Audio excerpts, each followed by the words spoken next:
the world is changing and our customers are changing. And I see articles about like college kids who are spending like thousands and thousands and thousands of dollars to decorate their dorm room. And how are we marketing to them? So like, I think that's where we're at a point in Industry West is like, we need to be pivoting. And I think a lot of that right now is in terms of our systems and just being more customer friendly and customer focused. It's the eCommerce Master Plan Podcast. Here to help you solve your marketing problems and grow your e-commerce business. Cutting through the hype to bring you inspiration and advice from the e-commerce sector and beyond. Here's your host, Chloe Thomas. Hello and welcome. It's great to have you here. Thank you for hitting play and choosing to listen to one of our inspiring guests. Now, we are a show funded by our sponsors. They really do make all this possible. So brands listening in, please excuse me for a second or two whilst I speak to our supplier side listeners.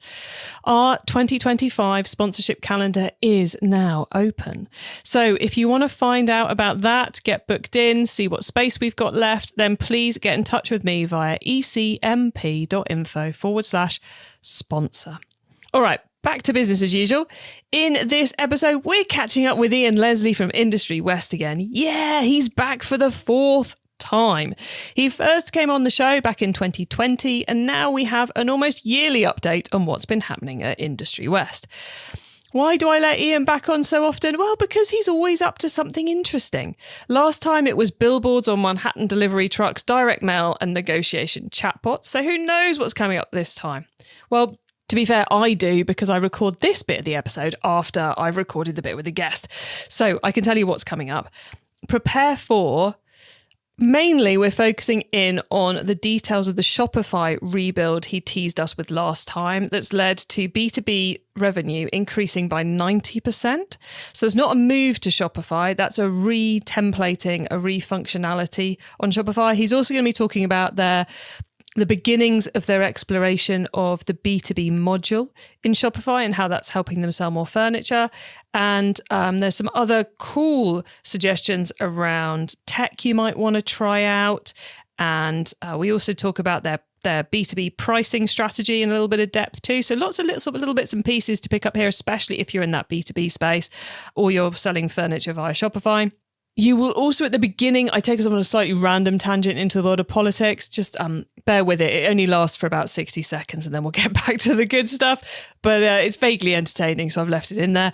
And make sure you listen to the end, because Ian is unsurprisingly sharing some brilliant top tips, including a really cool piece of tech I'm about to go and check out myself. So make sure you stay tuned to the end.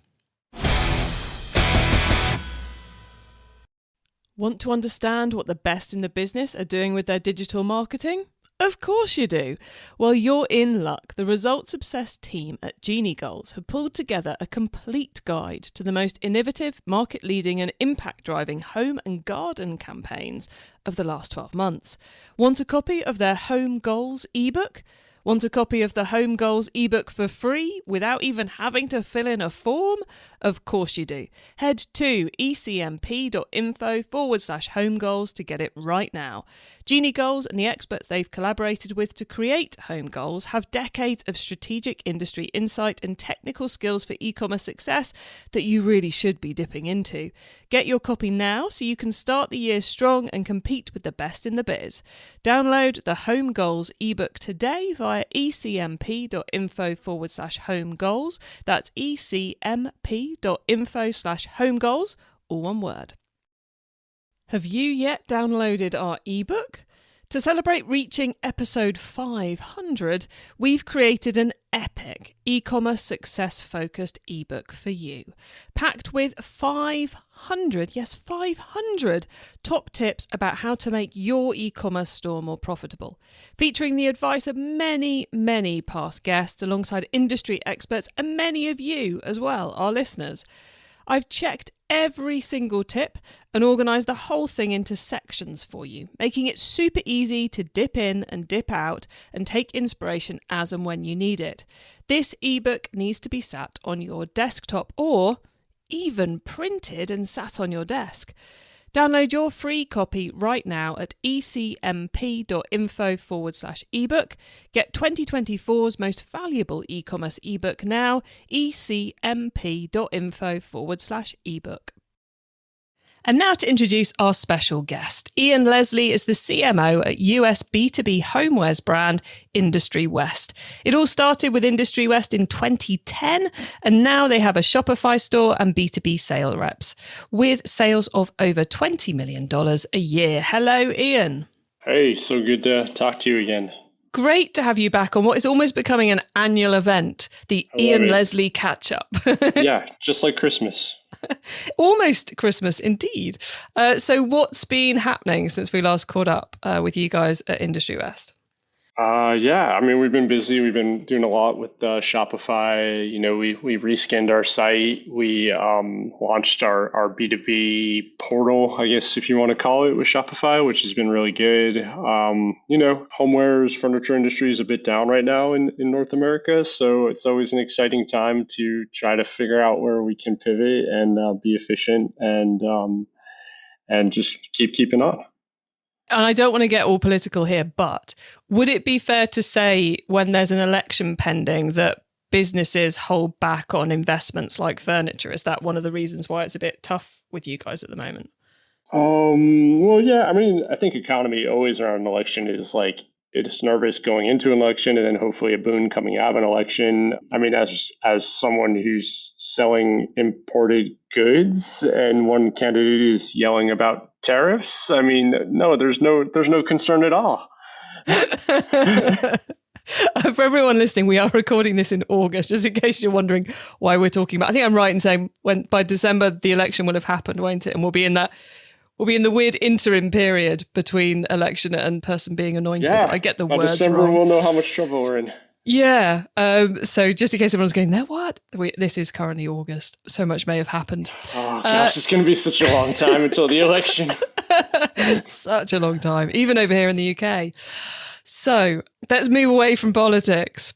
You said that you've redesigned, because last time we caught up, you were just in the process of finishing the Shopify redesign, but it wasn't live yet. And you were telling us that it's been a really interesting process. So any key lessons that you'd like to share from doing that was really worthwhile doing or not doing? And I'm asking you this partly because I know you're a Magento man who was pushed to the world of Shopify. So I guess you've got quite a clear perspective on it.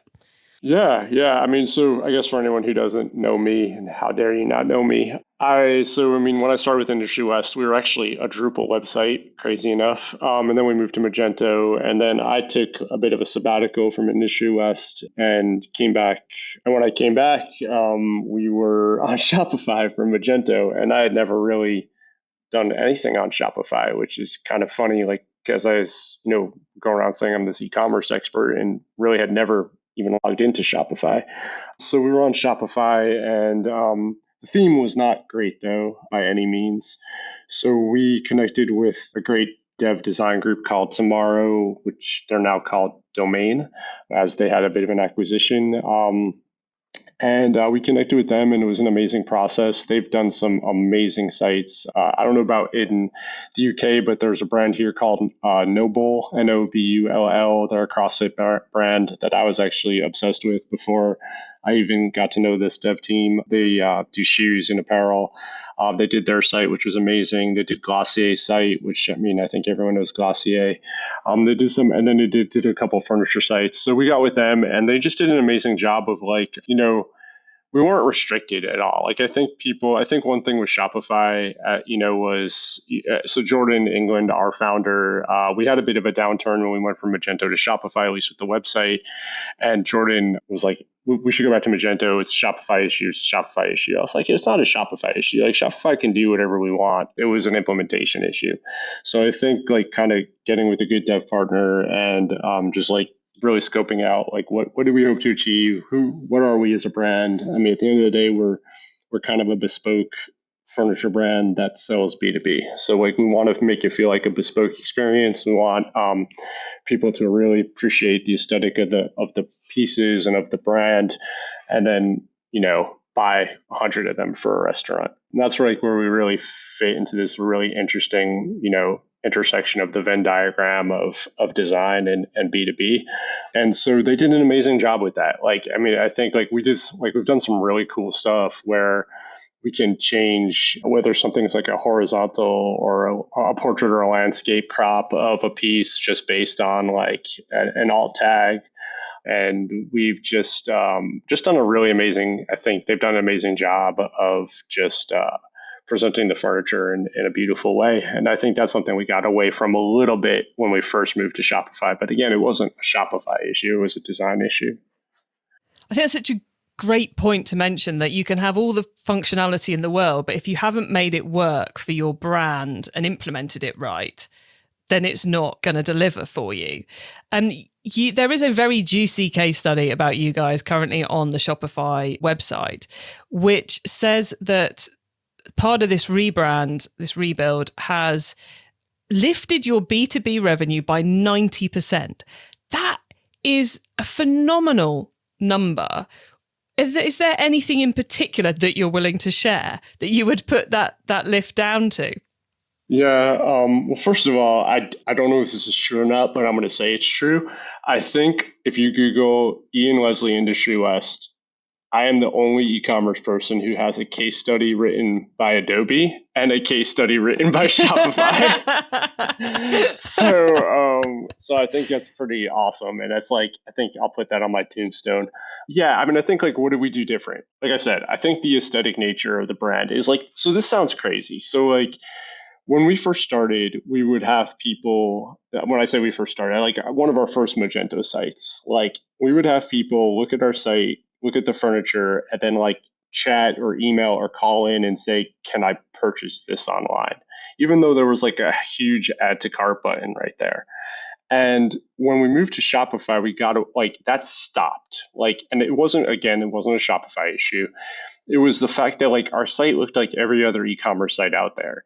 And we got away from the whole bespoke nature of it. And so we when we relaunched with the redesign, it was a bit more we started to get those questions a little bit more of oh, can I buy this online? Oh, can I get do you sell to B2B? Are your pieces trade, rated or commercial rated?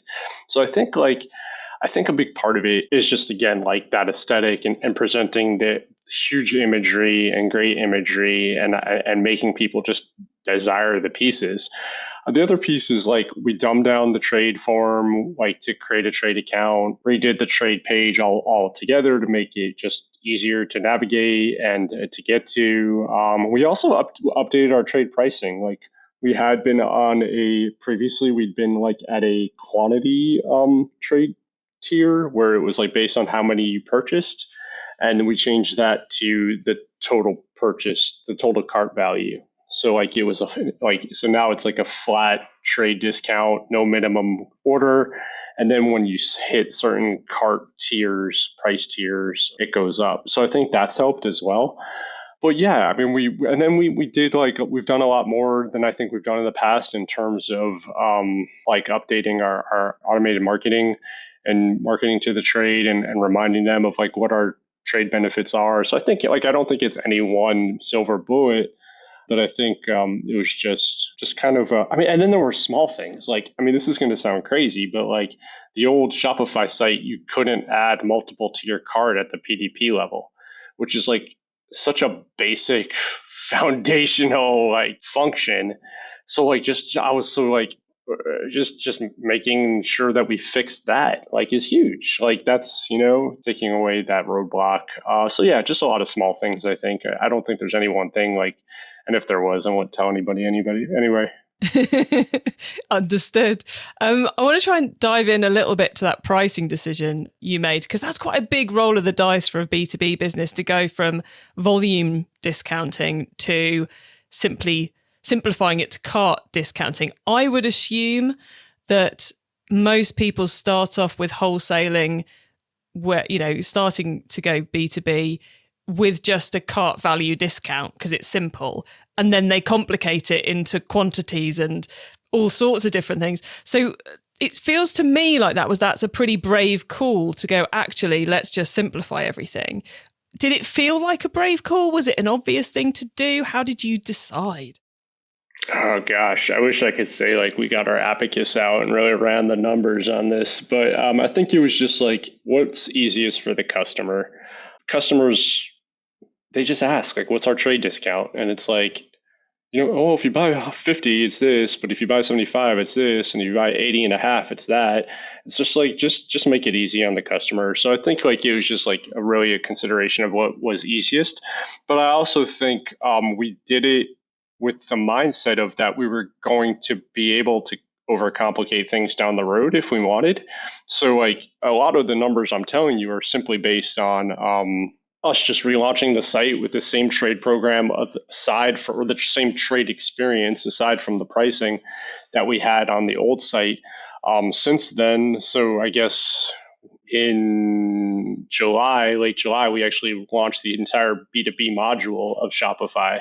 So in there, I mean, we can do a whole lot more. So if we have a customer who we want to give like a flat discount, but then also give tiered quantity discounts on top of that, I mean, we can easily do that with the B2B module and create like custom catalogs for that customer or that B2B wholesale client, whatever it is. So I mean, I think it's like it's easier to, I think just in light of that, and I don't know honestly that I thought about it, but now that I'm talking about it out loud, it's easier to go from like, okay, everyone gets this flat kind of tiered price discount, and then like the top 100 to 500 to 1,000 customers, we can make more granular kind of pricing plus quantity discounts. It'd be harder to go quantity discount and then change that for the top 1,000 or top 500 customers, I think. So I mean, I think that was part of the conversation and part of the reasons behind that. So yeah, and like I said, it's been about a month now since we launched the B2B piece, the true B2B module piece, and we're slowly starting to seed that out to some of our top web customers and starting to build out, unique catalogs for them. And it's super interesting and fun, and it's just fun. I mean, it's a fun experience, and I would say it's something that in Shopify is. I mean, I know I was a Magento fanboy and like and all that, but I mean, it's a lot easier. Like Shopify is a lot easier. And that the B2B module, are you purely just using the Shopify B2B module, or have you got any third party pieces coming in to help with that as well? Right now, it's purely was built on the Shopify module. We've added like a small, like using like Order Printer Pro sort of stuff to like print POs and sales orders and that sort of thing. But otherwise, it's just flat Shopify right now. We are talking as a group of like, okay, what's next? I mean, I think that's as like a partner with our dev team, and we've had this conversation of like, I really don't want to do anything else on the D2C side. Like I'm actually having a hard time coming up with items for like, managed services or retainer, whatever you want to call it, like for the D2C website. Like I think it's pretty awesome. Like there's not a lot of a bug, like there's very few bugs or a few things I want to improve. Like for me now, it's like, okay, what do we do for B2B? Like how do we really expand that and add more bells and whistles and functionality to the B2B side. So I guess I imagine with that we'll include more, apps and that sort of thing. But for right now, it's just the straight Shopify piece.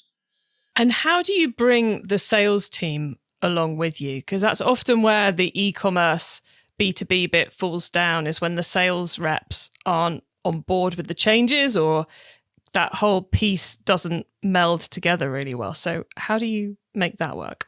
That's a great point and a great question. It's something we've thought about a lot. I think first and foremost, it's like trying to educate them best we can. I think also, I think just them understanding that like, I used to be like, the website's doing this, why isn't the sales team doing that? And the sales team used to be, why someone called me, asked for an estimate, and why did they just go to the website, place the order?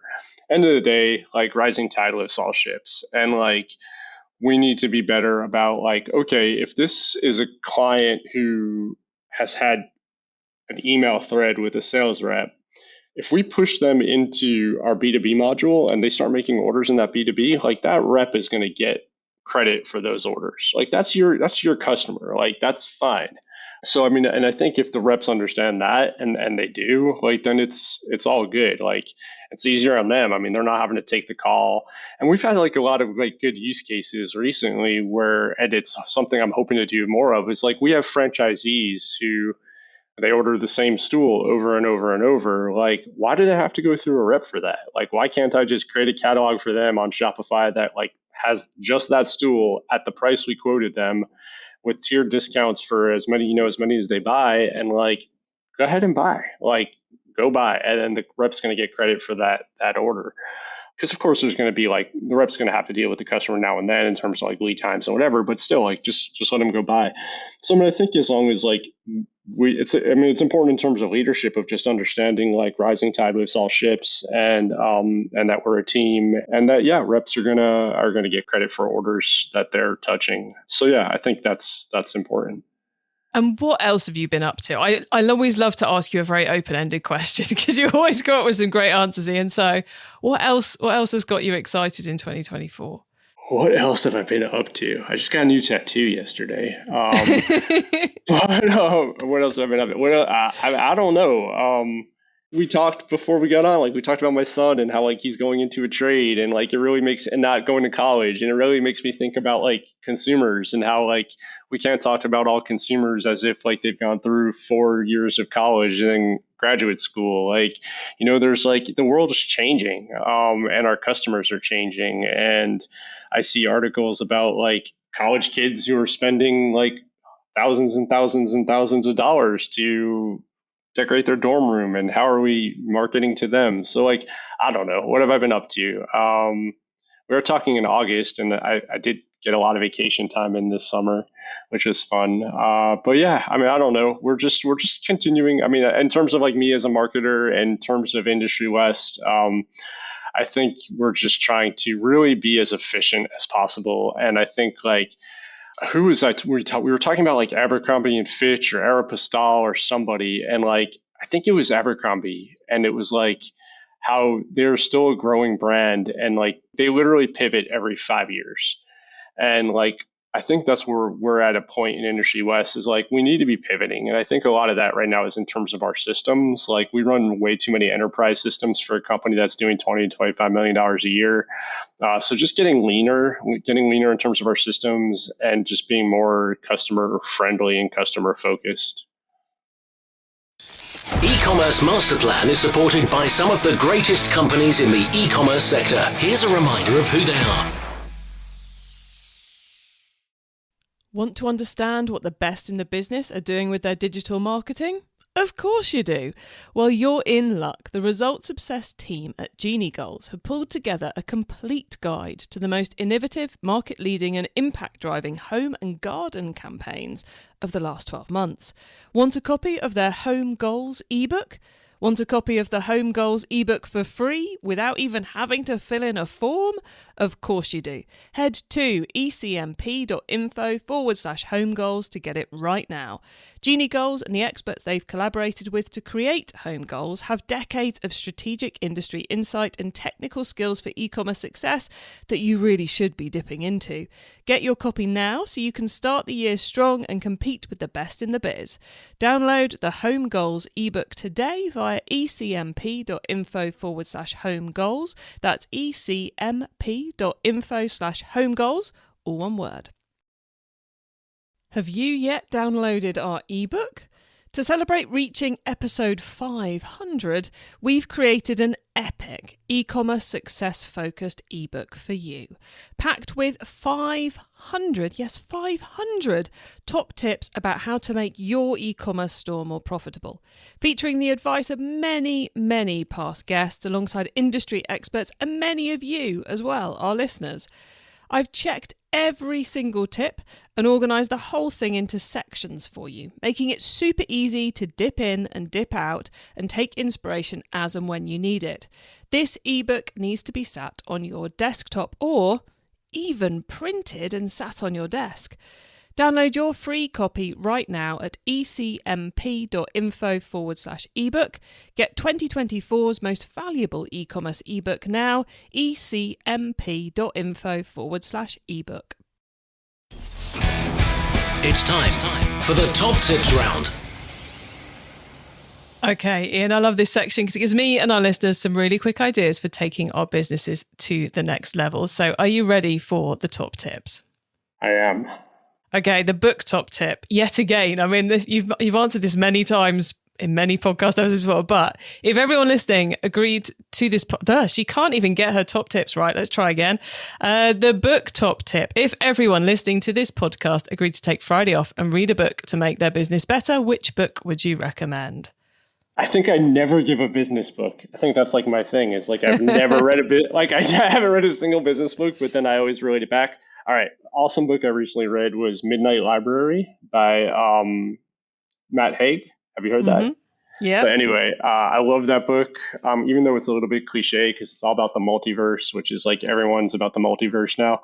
But I think so I'm going to relate this back to business. I mean, I think just as a professional, I think it's important to realize the grass isn't always greener. Like you're in the path you're in, like make it work for you, whether that's your website, whether that's your tech stack. Like, of course you can pivot. But I think at the end of the day, that book is you have an ability to pivot, but what is the like I always go back to what the definition of pivoting is, right? Like we always say, oh, pivot, but you have to have your one foot foundationally in one place while you're pivoting around that pivot point.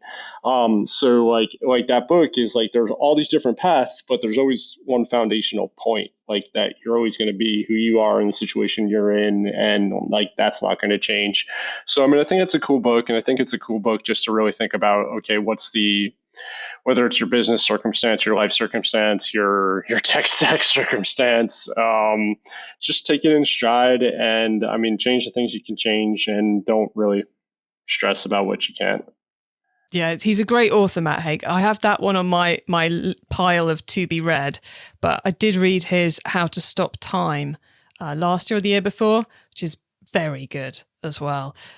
Less correlation to business, though. Yeah, I'm the worst about not reading business books. I go through stints, lots of business books, then none at all. But anyway, the traffic top tip.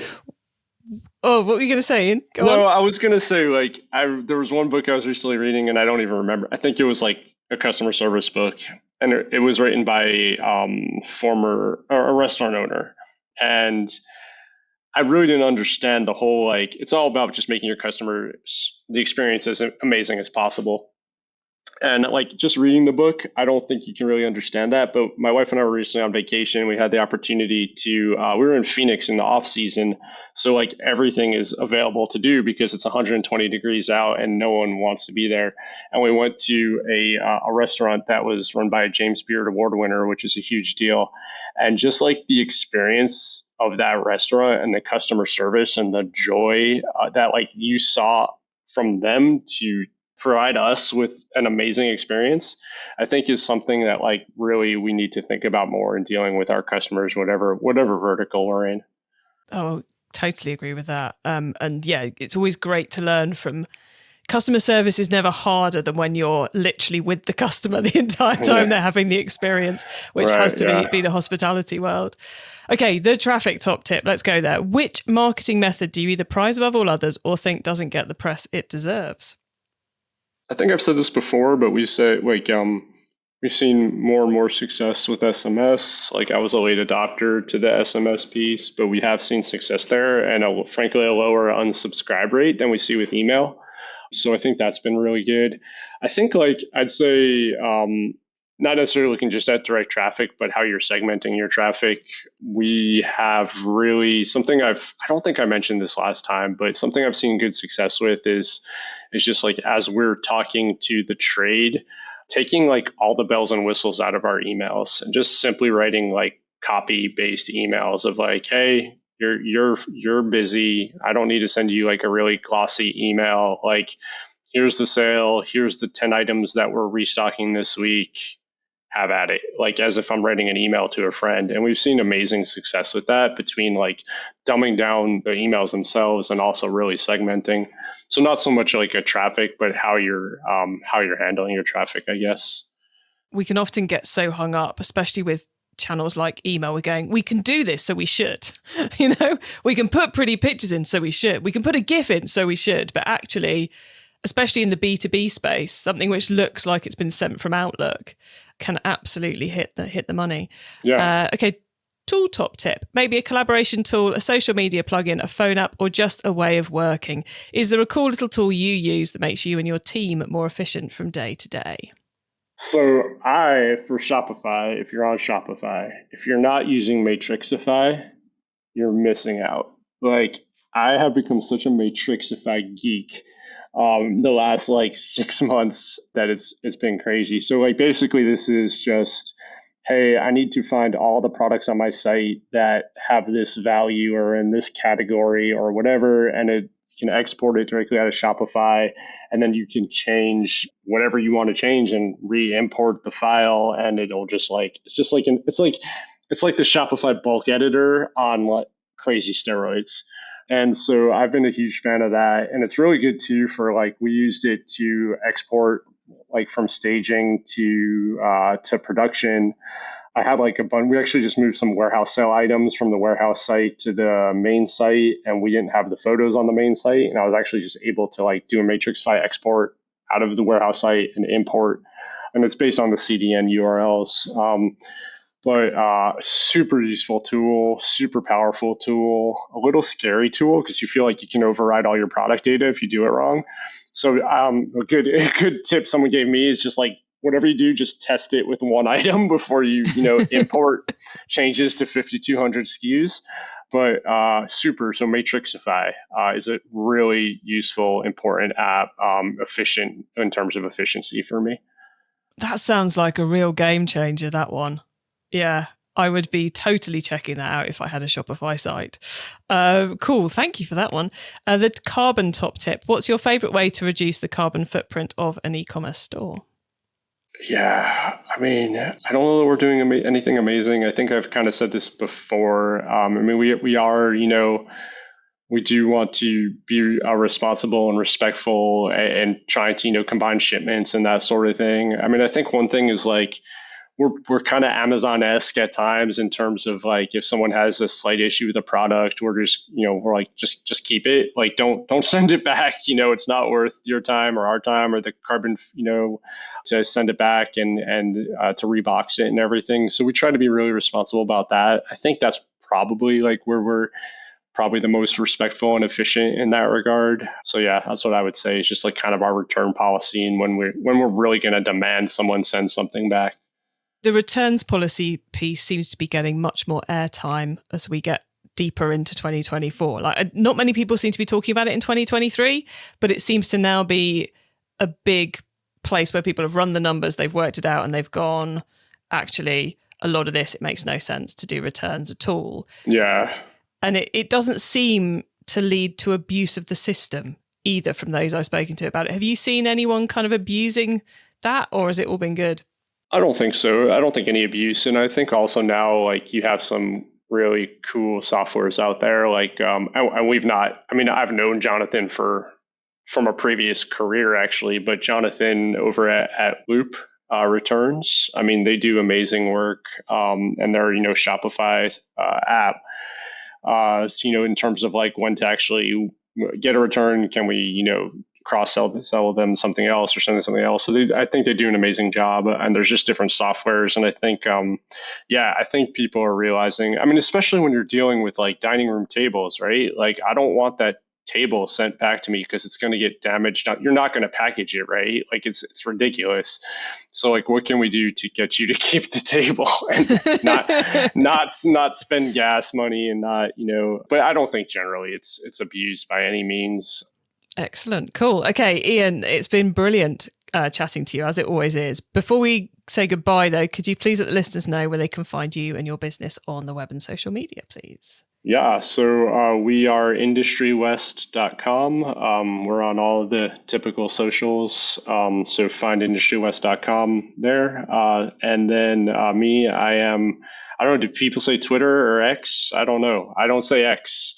I am on Twitter. It's not X. And I am IR Leslie on Twitter. And that is where you will see me tweeting about e-commerce, business, soccer, my Jeep, maybe a little professional wrestling. I'm a bit of a geek there, and that's about it. Brilliant. Thank you so much, Ian. As always, it's brilliant catching up with you. So thanks so much for coming on the podcast again and sharing so much again. Thank you. Thank you.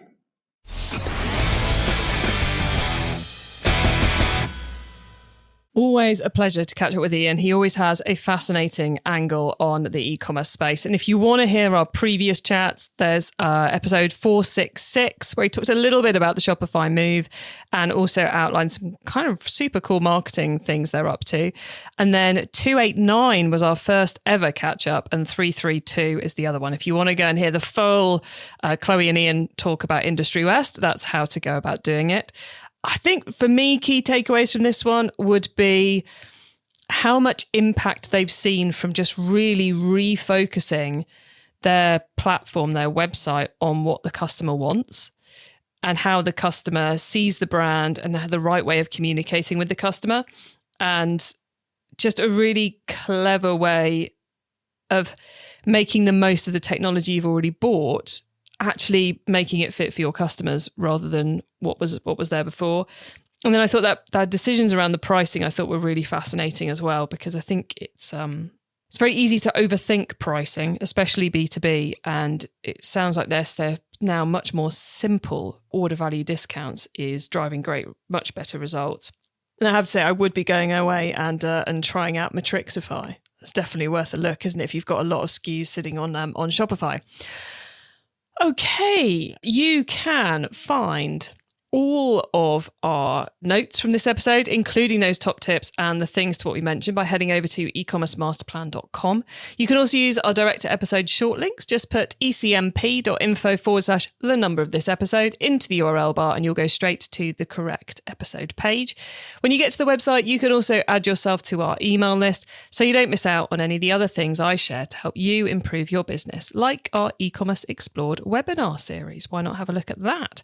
Now, if you like this episode, then do make sure you check out our other episodes about B2B, which you'll find via ecmp.info/B2B. And of course, this is part of our month-long dive into the world of home and garden, with a bit of a B2B twist this time. So why not check out all of those episodes by going to ecmp.info/home. Thank you so much for tuning into this and every episode that you do of the e-commerce master plan podcast. I bring you a new interview every week because I want to inspire and help e-commerce business owners to succeed and thrive with their businesses, including progressing along the path to net zero. So if you know someone this show can help, please tell them to listen to the e-commerce master plan podcast. I hope you have a great week, and don't forget to keep optimizing. Thank you for listening to the e-commerce master plan podcast. Find out more at ecommercemasterplan.com/podcast. It's time to download our 500 top tips to make your e-commerce business more profitable ebook. Go to ecmp.info/ebook now.